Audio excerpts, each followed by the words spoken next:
Good evening, everyone. My name is Sam Hagan, and I am currently the Manager of Awards here, awards here at the State Library of New South Wales. I begin tonight by acknowledging that we meet on country. I live and work on Gadigal land, and I take this opportunity to pay my respects to elders, past, present, and especially emerging. Welcome to the presentation of the 2020 Mona Brand Award for Women Stage and Screenwriters. This event is the library's first ever awards presentation held simultaneously on site and online. We have a small number of people here at the library and many more of you are joining us virtually, so welcome everyone. I'd like to begin by telling you a little bit about the Mona Brand Award. This biennial award has been made possible thanks to the generous bequest to the Library Foundation from the late Mona Alexis Fox Brand, who was a trailblazing Australian poet, author and playwright. The award recognises outstanding women writers for stage and screen, with the major $30,000 prize and an additional $10,000 prize for a writer in the early stages of her career. It's the only award of its kind in Australia, and I think that's something to celebrate. This year, the State Library has partnered with the Rose Scott Women's Writers Festival, which is also officially launching tonight. There's a wonderful symbiosis between Mona Brand and Rose Scott, and so it seems fitting that we've created this partnership to recognise these influential women. I'm now going to invite another trailblazer to the stage, the patron of the Rose Scott Writers Festival, the Honourable Justice Virginia Bell AC. She's been the patron of the festival for the last 3 years. Justice Bell is a judge of the High Court of Australia, only the 4th woman to serve on that bench. She's had a distinguished career in the law and has been a leading figure in the prison reform movement. In my opinion, she's an amazing woman. Please welcome Justice Bell to the stage and the screen.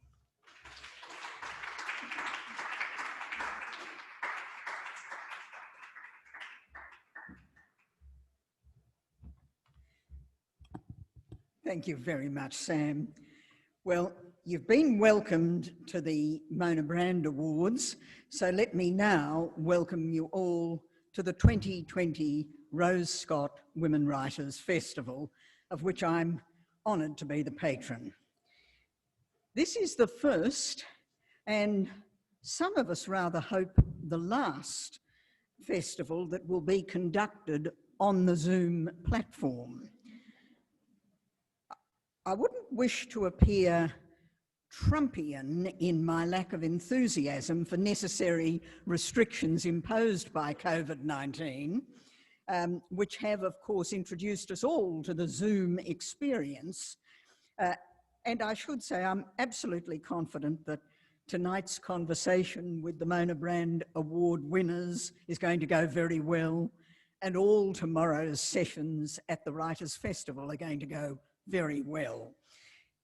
It's more that in the past, the Rose Scott Festival was launched on a Friday evening in the elegant surrounds of the Women's Club in Elizabeth Street, where attendees were feted with substantial canapes and something very like champagne, and they were allowed to just wander around and mix with people. I found myself buttonholing women writers. And there's a group of us here, and I'd have to say that the library's done very well on the canapé front, but we've all been made to sit 6 feet apart, and it hasn't really encouraged that sort of free flow that I associate with with former times. I don't know about others in tonight's audience, to the extent that in cyberspace we have an audience, but my own experience of the phenomenon of the Zoom drink in the age of the pandemic is that it sounds a bit better than it is. Still, none of these reflections should overshadow that tonight marks the coming together of the Women Writers Festival and the State Library's announcement of the Mona Brand Awards. And it's a very natural fit. I've always understood that it was my function to remind festival goers, who I take to be in all cases discriminating women activists, just what an inspiration Rose Scott should be to all of us. At the end of the 19th and the beginning of the 20th century, she was at the forefront of that great first wave of feminist heroines. She was the first secretary of the Womanhood Suffrage League of New South Wales. She was the president of the Prisoners' Aid Association. She was a woman who, from a position of relative wealth and considerable privilege, devoted her energies to reform of the law that so grossly disadvantaged women at the time. The festival's rightly named in her honour because amongst her enthusiasms was literature. She was a foundation member of the Women's Literary Society of New South Wales, and when she wasn't campaigning, Rose Scott ran the most influential and successful literary and political salon in Sydney from her home in Jersey Road in Wallara. And in that way, and in other lots of practical ways, she provided support and she promoted the work of women writers, not the least of whom was Stella Miles Franklin. So there is, as Sam was saying, a splendid synchronicity about the festival's embrace of the library and the Mona Brand Awards. One aspect of that synchronicity that may not be known to all here tonight is that David Scott Mitchell was Rose Scott's cousin.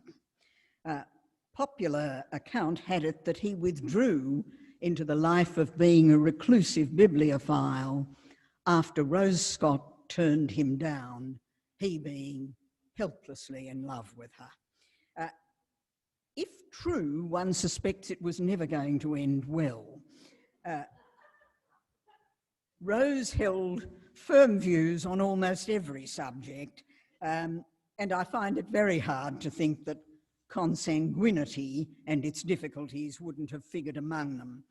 But more to the point, Rose Scott is famed for her aphorism that life is too short to waste it in the service of one man.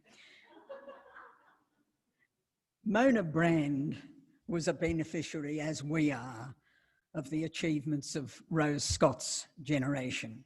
Mona Brand was a prolific playwright and an activist. She was an idealistic communist and one of the then relatively few members of the white community who perceived the discrimination practiced against Aboriginal Australians. Mona Brand fought alongside Faith Bandler and others to secure equality for Aboriginal Australians. In her 80s, she attended the Reconciliation Conference that was held on the 30th anniversary of the 1967 referendum. And rightly, she received a standing ovation for the work that she had done on the Yes campaign. Her first play, Here Under Heaven, focused on the situation of Aboriginal Australians and Chinese migrants in the context of Australian society as it was in the late 1940s. Reputedly, J.C. Williamson's regarded it as a good script, but refused to back it on the understandable ground that there was no racism in Australia. Here Under Heaven was performed widely in Europe. Many of Brand's plays, which didn't find an audience here, were well received overseas. Hence the subtitle of her autobiography, Enough Blue Sky, the autobiography of Mona Brand, an unknown, well-known writer. Unlike Rose Scott, Mona Brand did allow herself to be distracted by a man. At the age of 40, she married Len Fox, a stalwart of the Australian left. Who wouldn't have married Len Fox after he proposed saying, "I'm thinking of having a honeymoon. Would you like to come along?" Mona was later to learn that ASIO shadowed them on that honeymoon, confirming with the registry office in Sydney that they were in fact married. Happily for the security of our country, they were. Theatre critic John McCallum encapsulated the reason for the fact that few Australian playwrights have had such success overseas and so little at home, observing simply that Mona Brand was a Como and a Sheila.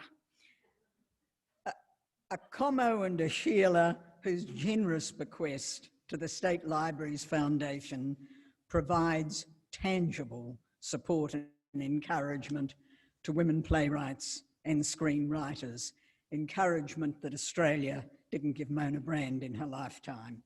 And so with that brief introduction to two splendid women who in their different ways we honour tonight, it remains only for me to congratulate Catherine de Pellew-Ménager and her team for putting together a diverse and really engaging program for tomorrow's festival. Thank you.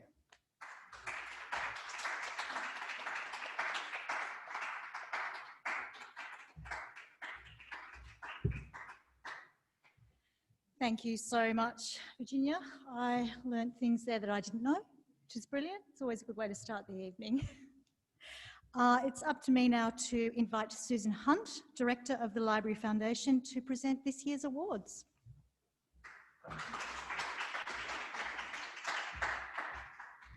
Thank you very much, Sam. And good evening, ladies and gentlemen, and distinguished guests. The State Library Foundation is really delighted to support these awards and to honour the legacy of Mona Brand, as we've heard, an incredible woman. So our first award this evening is the Mona Brand Early Career Writer Award for 2020. And this is awarded to a female writer who is in the early stages of her career. And the winner is Julie Felicia King for her work White Pearl.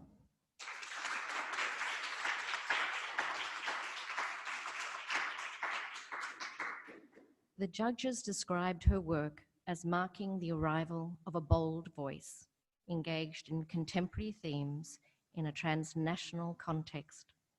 She is a singular writer of unique theatrical chemistry. Unfortunately, she's not able to be with us tonight, but she has recorded a very special message for us. Hi everyone, I so wish that I could be there with you this evening, but unfortunately I am stuck in lockdown here in Melbourne. So rest assured I'm wildly jealous of you all. Please have copious amounts of champagne and carouse in my absence. I just want to send you a little video to say thank you. I'm so immensely grateful to the State Library of New South Wales, to Mona Brand of course, and the Mona Brand estate. I think it's incredible that an award like this exists in Australia to acknowledge the work of women screenwriters and femme screenwriters specifically.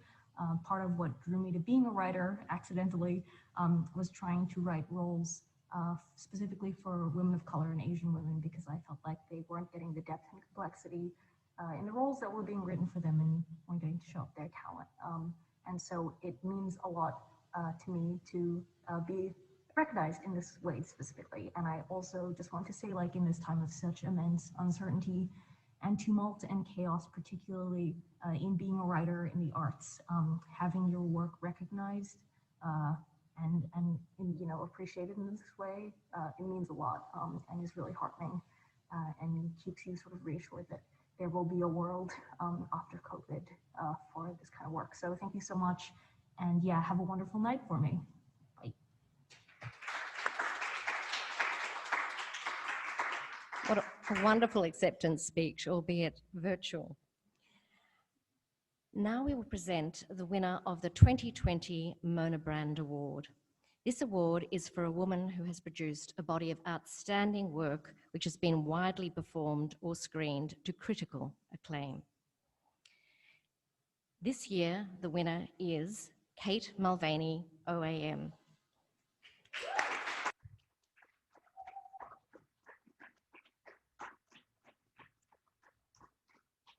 Hailed by the judges as a blazing talent, Kate is a prolific playwright, screenwriter, poet, and novelist.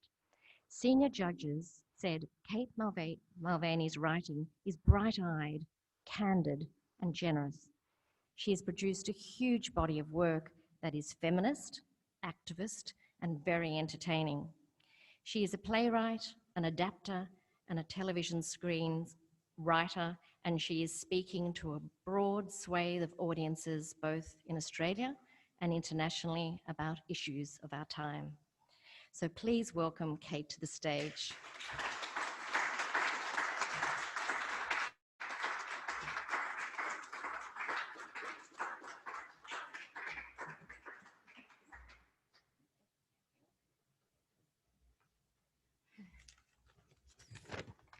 Hi, everyone.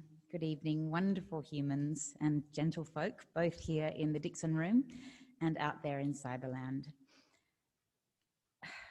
What an unexpected honour to receive this award from the Mona Brand Bequest and the State Library of New South Wales Foundation, especially in a year where, for reasons both political and plague-induced, it's not been a good one for playmaking. Thank you to the judges, Helen Bowden, Annette Chaunois, and Louise Goff, to have my work and the works of so many other writers taken into your hands, minds, and hearts is such an incredible gift. Thanks also to my family, my muses, and my husband Hamish, who is sitting over there, who has had to live with so many plots and characters and stories over the years that have invaded our dinners, our date nights, and our dreams. Sorry, not sorry. I grew up on Yamaji land. I trained on Noongar land. I work now primarily on Gadigal land.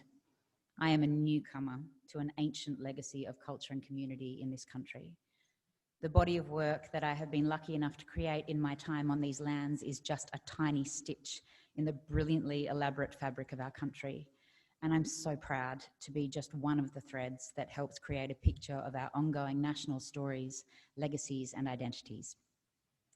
To follow in the footsteps of the amazing Mona Brand, whose advocacy and activism continues to inspire and now financially support me.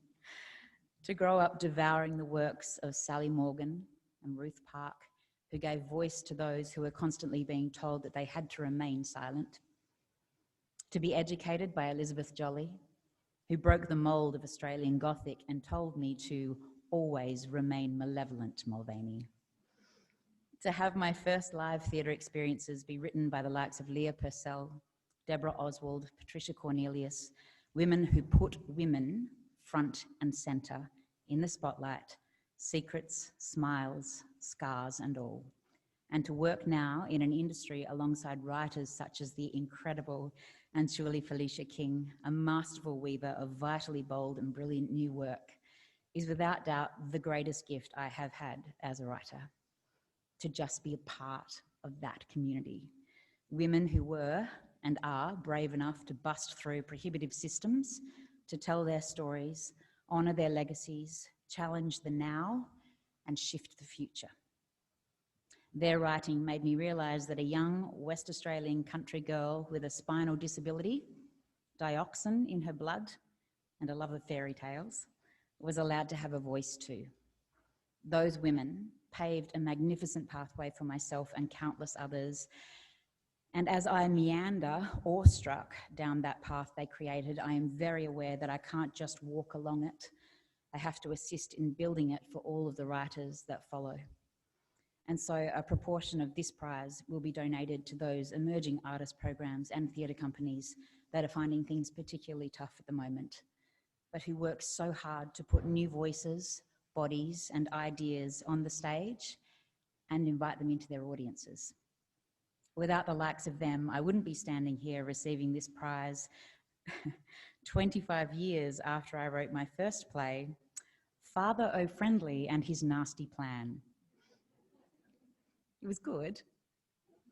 I got better at titles, I promise.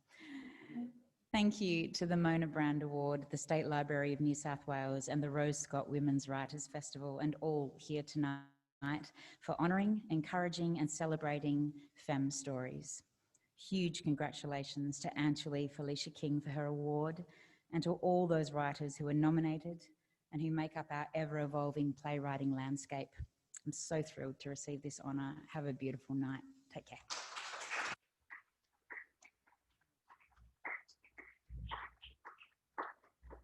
Thank you so much for those wonderful words, Kate. And congratulations to all of our winners. Now tonight we have a special treat.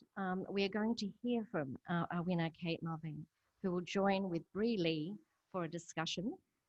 Bree Lee is an author and freelance writer. She's also an editor, speaker and academic and is the 2020 copyright agency UTS New Writer in Residence. Bree appears regularly on The Drum on ABC TV and of course runs our monthly B-List book club at the library. So please welcome Bree Lee and Kate for our discussion. Thank you.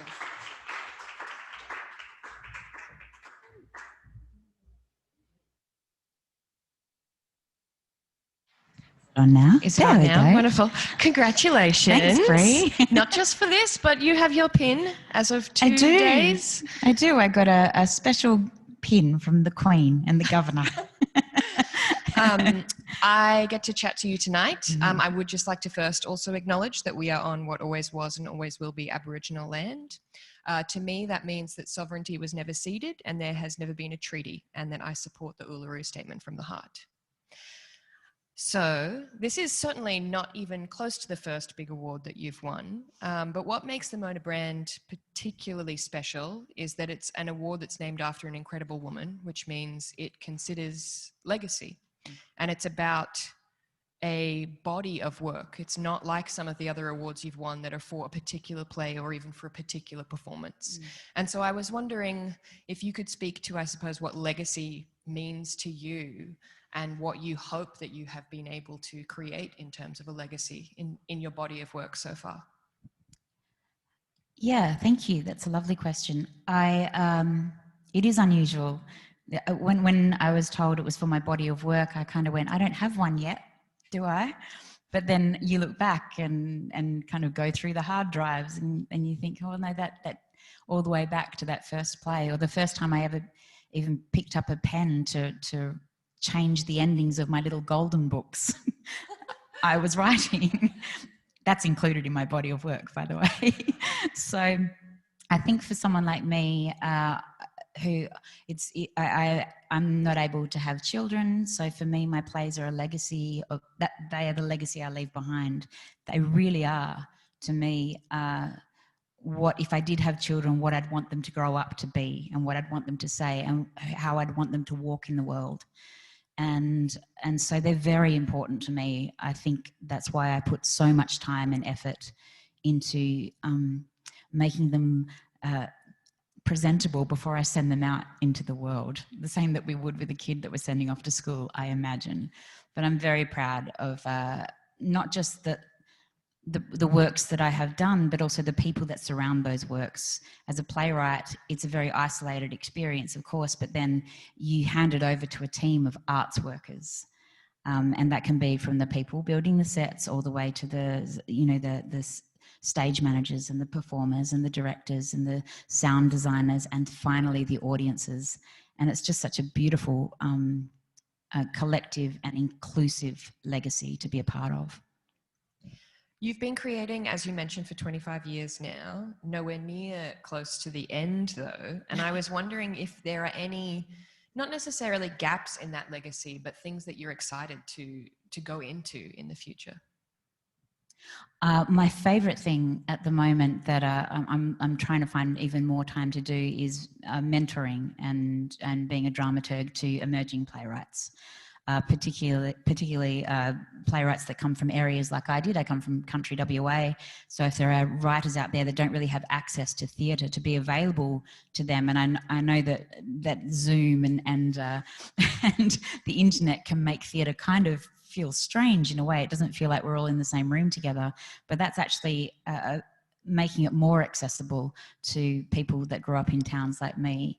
And also any writers with disabilities. I'm very interested in working with them and getting their stories out there as well. So it's trying to take the, I guess, power and influence that I might have as a playwright at the moment in Australia, and bust open some walls to people that that haven't necessarily been invited into the theatre space as much as they should have been.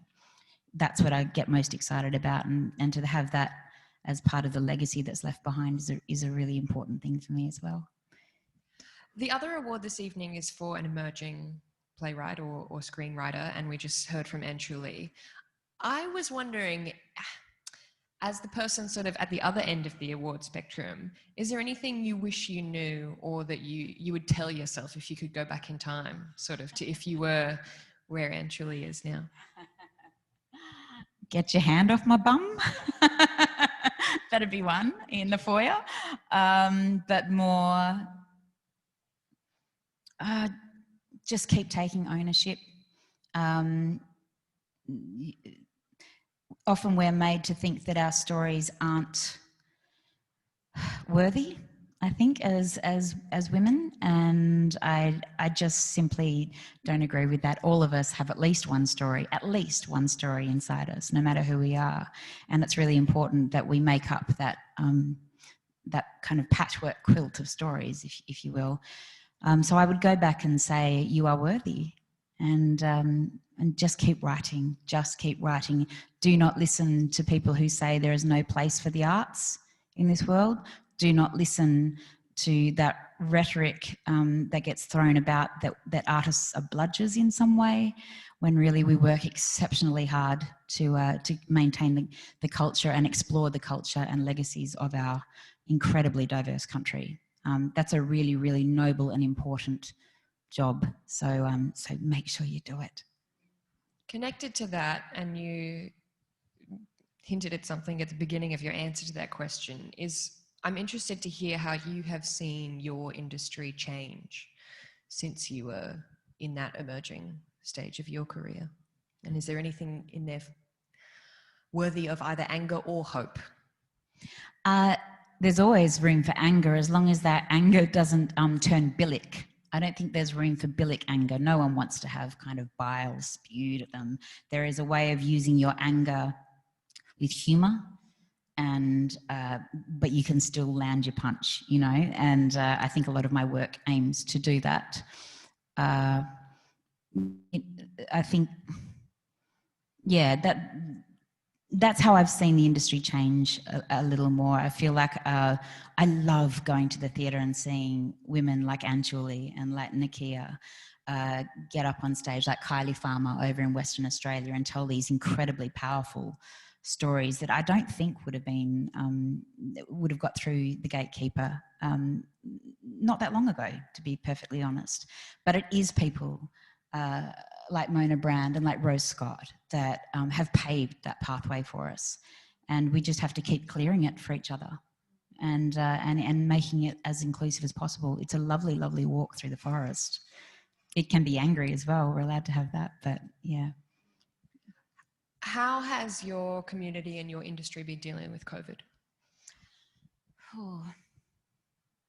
It's been incredibly tough. Incredibly tough. I think it's been mentally draining on so many people. It's so hard to be an artist in Australia in the first place. Tell me about that and about that bludger thing, because you and I had a good chat about that the other day. Yeah. Just the notion of the artist as someone who doesn't have a real job, or, you know, yeah, but what do you do to pay the bills? Artists work so hard. My average day is about 16 hours a day. My husband can attest to that. And that's just on one job. That's just as a writer. When you throw in acting as well, dramaturgy, mentoring, audio description for the blind and deaf, recording podcasts, that all adds up. And that's what we do as artists. We create content to explore our world, but also to entertain. And there isn't a single person out there during COVID that hasn't needed their entertainment. They're artists that are working hard to get that out there. So when the word bludger gets pushed around and put in comments. And when even in our parliament, I see the arts getting spoken about to an empty house. That I find that quite devastating, and I can see the terrible domino effect it has on the people I care for in the industry. It's hard enough to crack the industry in the first place, let alone once you're in the door to get shoved back out again. So it has been really, really tough. But gee, there's going to be some good content afterwards. Well, that leads me perfectly to my last question, which is silver linings of COVID. I know one here at the library has been accessibility, and that I run a monthly book club here, which now that we've taken it online, it's not just that I can get interstate and international authors to speak, but it's that people who are regional and remote, people who have kids, can tune in and listen online. And I was wondering if you'd seen any silver linings that have come out from the last sort of 9 months. What I've been loving is I know it's different, but for people with a disability, the accessibility that has happened because of COVID has been amazing. To actually have theatre companies release their plays in digital form, which is it's kind of been a no-no and a taboo for many, many years, but it's been great for people with disabilities because we've been able to catch up with shows that maybe we couldn't get to because of whatever our disability didn't allow us to do. That has been, I think, a real godsend, and something I don't mind paying $10 to watch, a show that I missed because I had a bad pain day on a particular day. I think that's a wonderful thing that we can follow. And of course, that opens access to people in country towns and as you said, parents who can't get out. That's been my favourite thing, I have to say, as well as just the loopy, fabulous, wonderful ideas getting thrown around by artists in isolation. Do you have any that you're happy to share? No, not that I'm happy to. We'll see what comes out of it. But like I said, there's going to be some beautiful content. And I think the great thing has been a shift in the mindset, I think, of our leaders in the arts to go, what do we need to fix? What do we need to shift? How do we make our theatres, both as workplaces and as places of gatherings, more accessible and more inclusive? And I think that's a beautiful thing to come out of COVID. That's a big silver lining. Yeah, and that has happened. Is it correct to say that has happened not just because of COVID, but also obviously because of the Black Lives Matter movement, particularly erupting in 2020? Definitely. And just these barriers that felt like they were there before are at least starting to come down more. These are conversations that have been had, and it's our responsibility, particularly the white people in theatre and the arts, have to listen and remember that these conversations have been had before, and we keep shutting them down, and we have to make sure that this sort of tsunami of information and important information that has happened in the past year, we need to take that on. We need to make changes. Do you have faith in your industry to do that? I do. Yep. I do. I love my industry. We can always be better though. Yes, absolutely. Well, that's all we have time for. We've got a little slot. Thanks, Thank you so Bree. much. Thanks, everyone. Pleasure. And congratulations again. Thank you.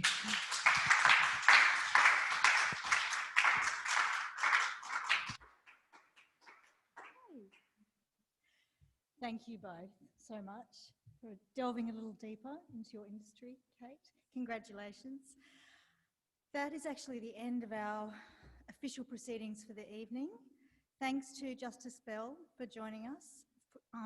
To our hard-working judges, Senior Judge Helen Bowden, Louise Goff and Annette Chanois. I encourage everyone to check out the Rose Scott Women Writers Festival website, as there are so many great events happening this weekend. And we look forward to seeing you at more library events, either online or on site very soon. Thank you for joining us in this crazy experiment, and have a fantastic night. Thanks very much.